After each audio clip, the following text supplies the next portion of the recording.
मंत्री भंवर सिंह भाटी लगातार इन दिनों कोलायत विधानसभा क्षेत्र के दौरे पर हैं। प्रदेश के सामने चुनौती भी है, गर्मी का मौसम है और बिजली का संकट है। मंत्री के सामने दोहरी चुनौती है। कोलायत में विकास के मुद्दों पर बात होती है, लेकिन साथ ही साथ विपक्ष जो है कई मुद्दों को लेकर उनको घेर रहा है। तो सबसे पहले हम कोलायत विधानसभा से शुरू करते हैं। विकास तो जितना कराया उस पर बहुत बात हो रही है, तो क्या आपको लगता है कि इस बार कोलायत का चुनाव विकास के मुद्दे पर लड़ा जाएगा? देखिए, निश्चित रूप से किसी भी पार्टी को जब सत्ता में बैठाया जाता है या उनको जिम्मेदारी सौंपी जाती है, तो उनसे प्रदेश की जनता और वहाँ के क्षेत्र के विधायक से उस विधानसभा क्षेत्र के विकास और प्रदेश के विकास की उम्मीद रखती है। आप देखिए, राजस्थान में पिछले 4.5 सालों में ऐतिहासिक काम हुए हैं, ऐसे निर्णय हुए हैं जो आज तक देश में कहीं नहीं हुए। ओपीएस की जो बात थी, ओल्ड पेंशन स्कीम की, वो लोग भूल गए थे, बात करना बंद कर दिया था कि अब तो ये पूरे देश में एनपीएस हो गई है, न्यू पेंशन स्कीम शुरू हो गई है, तो ओपीएस हो ही नहीं सकती। असंभव काम था, लेकिन असंभव को संभव राजस्थान के मुख्यमंत्री अशोक गहलोत जी ने किया। 25 लाख रुपए तक का फ्री हेल्थ बीमा, चिरंजीवी बीमा, ये ऐतिहासिक काम है। राजस्थान के मुख्यमंत्री जी ने कहा कि बहुत सारी ऐसी बीमारियां हैं जिनमें 15 लाख, 20 लाख, 25 लाख रुपए तक खर्चा लगता है, तो 25 लाख रुपए तक का फ्री इलाज देने वाला हमारा देश का पहला राज्य है राजस्थान। आप देखिए, राजस्थान का एक तरह से भूगोल बदल गया है। आधुनिक राजस्थान के निर्माता यदि हम अशोक गहलोत जी को कहें तो उसमें कहीं कोई अतिशयोक्ति नहीं है। भाजपा कहती है कि विकास को तो लेकर वो सवाल उठाते हैं और वो कहते हैं कि जो नेता हैं वो अपना विकास भी बहुत कर गए। देखिए, भारतीय जनता पार्टी के पास कोई मुद्दे नहीं है। आज उनकी जो पार्टी है वो एक तरह से कई धड़ों में बंटी हुई पार्टी है, और उनको जब वो जन आक्रोश यात्रा में जब वो राजस्थान में निकले तो उनको कहीं आक्रोश दिखाई नहीं दिया। लोग जन भी नहीं जुटे, लोग भी नहीं आ रहे उनकी जन आक्रोश की सभाओं में। लेकिन एक बात हो रहा है, आपने जन आक्रोश की बात की, पर जन संघर्ष भी हो रहा है। एक आप ही के रिलेटिव हैं, वो वहाँ जन संघर्ष में खूब बोल रहे हैं। आप दूसरी तरफ कह रहे हैं कि अशोक गहलोत आधुनिक राजस्थान के निर्माता कहे जाएं तो कोई अतिशयोक्ति नहीं है। तो किस तरह से देखते हैं? कांग्रेस, आपके प्रभारी भी कह चुके हैं, कांग्रेस को कांग्रेस ही हराती है। देखिए, मैं ये कहना चाहूँगा कि जो आरोप भ्रष्टाचार के हमारी सरकार पर लगाए जा रहे हैं, हमारे लोगों के द्वारा लगाए जा रहे हैं, मैं समझता हूँ कि ये कतई उचित नहीं है।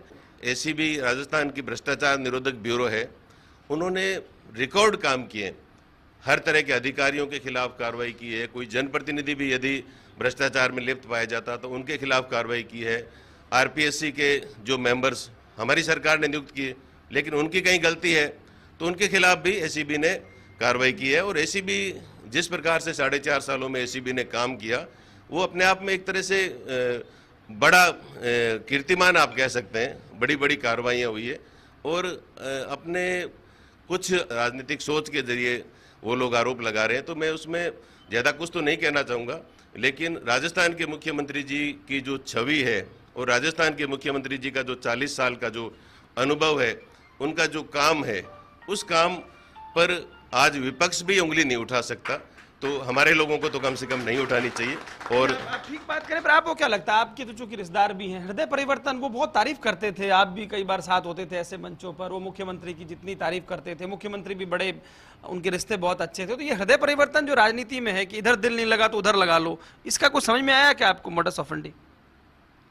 देखिए, इस मामले में मैं, क्योंकि ये हमारा एक तरह से पार्टी का अंदरूनी मामला है, इसको पर सड़कों पर ले जा कर के हम चर्चा करें, ये कतई उचित नहीं है।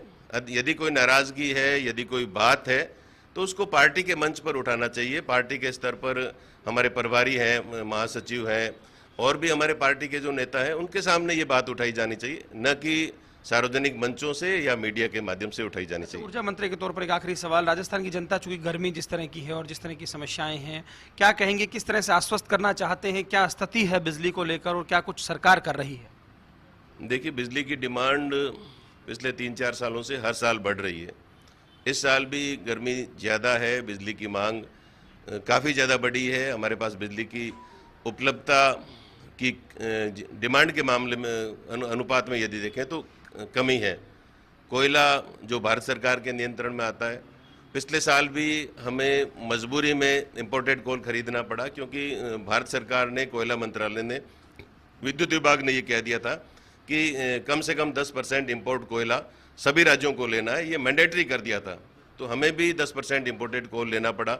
और दूसरा, हमें जो कोल ब्लॉक्स आवंटित है वहाँ भी एक तरह से छत्तीसगढ़ में कोयला खत्म हो गया है, तो हमें महानदी कोल से भी कोयला लेना पड़ा, जो कि काफ़ी दूर भी है और जिसके ट्रांसपोर्ट पर भी काफ़ी खर्चा पिछले साल भी आया था और इस बार भी हमें मजबूरी में, क्योंकि हमें राजस्थान के लोगों को बिजली देनी है, बिजली की जो कमी रहेगी तो एक्सचेंज से भी हमें बिजली खरीदनी पड़ेगी, तो हम करेंगे। लेकिन आपके माध्यम से एक अपील भी रहेगी कि बिजली की उपलब्धता है जो सीमित है, तो उसका उपयोग हम बहुत सोच समझ करके, बहुत उसका वेस्टेज नहीं हो, एक तरह से बिजली जितनी जरूरत है उतना ही हम उपयोग करें ताकि सब लोगों को बिजली मिल सके। बहुत शुक्रिया। तो देखिए, ये थे भंवर सिंह भाटी, जिन्होंने साफ तौर पर कहा कि विकास के मुद्दे पर भाजपा चुनाव लड़ती है तो इतने काम कराए गए हैं कि जो गिनाते गिनाते थक सकते हैं। साथ ही साथ उन्होंने एक तरह से सलाह भी दे डाली अपने ही घर में कि जो मुद्दे हैं वो सड़क पर ना ले जाए जाएं, पार्टी मंच पर उन पर बात हो। भाजपा को लेकर फिर उन्होंने कहा कि कहने को कुछ नहीं है, इसलिए ऐसी बातें की जा रही है। विकास को लेकर आज जो राजस्थान में काम हुआ है, मुख्यमंत्री अशोक गहलोत को उन्होंने एक तरह से आधुनिक राजस्थान का निर्माता तक कह दिया। कैमरा पर्सन गुलाम रसूल के साथ Lakshman Raghav, First India News, Bikaner.